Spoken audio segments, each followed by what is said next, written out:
Le programme UNESCO Men and the Biosphere vise à améliorer la vie des hommes et à protéger leurs écosystèmes depuis 1971, en favorisant des approches innovatives au développement durable. Depuis des siècles, l'Italie est un territoire densément peuplé, un mélange de communautés qui ont donné le jour à une grande variété de milieux naturels. Cette interaction a entraîné des modèles de cohabitation à même de préserver les systèmes naturels et les patrimoines culturels matériels et immatériels, tout en développant des styles de vie durables. Le réseau des réserves de biosphère italienne nous en fournit un exemple significatif. Colle Meluccio, Monte di Mezzo Alto Molise. Né pour protéger un centre résidu de sapins blancs, valorise aujourd'hui les petits bourgs et poursuivent le défi de les connecter grâce à une mobilité durable et à la redécouverte d'anciennes routes et de gares locales. Circeo garde une place privilégiée au cœur des forêts, s'étendant sur des dunes côtières, des zones marécageuses et des lacs côtiers au sommet desquels se détache le massif calcaire du mont Circé. Il protège les écosystèmes contre le tourisme de masse et les lacs côtiers contre l'eutrophisation. Miramare et Costa di Trieste est une large zone côtière qui ouvre ses portes au golfe de Trieste, avec son promontoire karstique et le parc du château de Miramare qui s'étend devant la zone maritime protégée.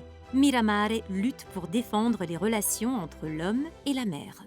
Cilento et Vallo di Diano, un complexe système biogéographique entrelacé avec d'anciennes villes grecques, des paysages collinaires et montagneux, des vallées profondément gravées et des grottes karstiques. L'habitat idéal pour plus de 1800 espèces de plantes et pour la plus considérable présence de loutres en Italie. Somma Vesuvio et Miglio d'Oro, dans le golfe de Naples, inclut le complexe volcanique du Vésuve et le littoral limitrophe où vivent 600 000 personnes. C'est un véritable exemple de panorama culturel, dont l'objectif est celui de développer le contexte social et culturel. Ticino, Val Grande Verbano, est la connexion écologique entre les Alpes et les Apennins, un milieu riverain entre le fleuve Tessin et le lac Majeur, alterné par des zones anthropiques et agricoles d'une unicité extrême, comme les Marchite italiennes. Isole di Toscana, cette île charmante qui garde de précieux trésors de biodiversité, comme le puffin de Scopoli et le puffin de Méditerranée, une vaste géodiversité, de considérables monuments historiques et d'importantes productions locales. Tout cela à la recherche de modèles de tourisme durable. Selve costiere di Toscana, caractérisée par la proximité de milieux agricoles, forestiers et palustres de plaines et collines, modelés par l'homme au cours des siècles. Des dunes intactes, de vastes zones humides, des bois et des pinèdes sont essentiels pour la migration des oiseaux et pour la survie de très rares espèces d'oiseaux nidifiants. Monviso, transfrontalière avec la France, est une réserve qui s'étend du cœur des Hautes-Alpes jusqu'aux vallées autour du fleuve Po et à la plaine. Demeure de milliers d'espèces végétales et de centaines d'espèces animales comme la salamandre de Lanza. Sila, une mosaïque de microclimes, nature et paysage, représentatif de la biodiversité de toute la Méditerranée. La richesse d'eau, la présence d'anciennes forêts et de riches pâturages sont l'essence de la filière artisanale du bois et de la transhumance.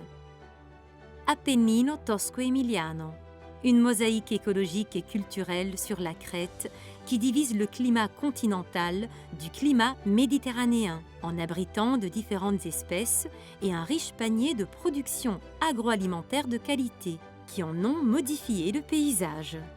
Alpi Ledrensi et Iudicaria, entre les lacs de Ledro et Garde et les Dolomites de Brenta, adressent leur attention à gérer la cohabitation de grands carnivores avec la ruralité de la montagne et à la création de produits de haute qualité.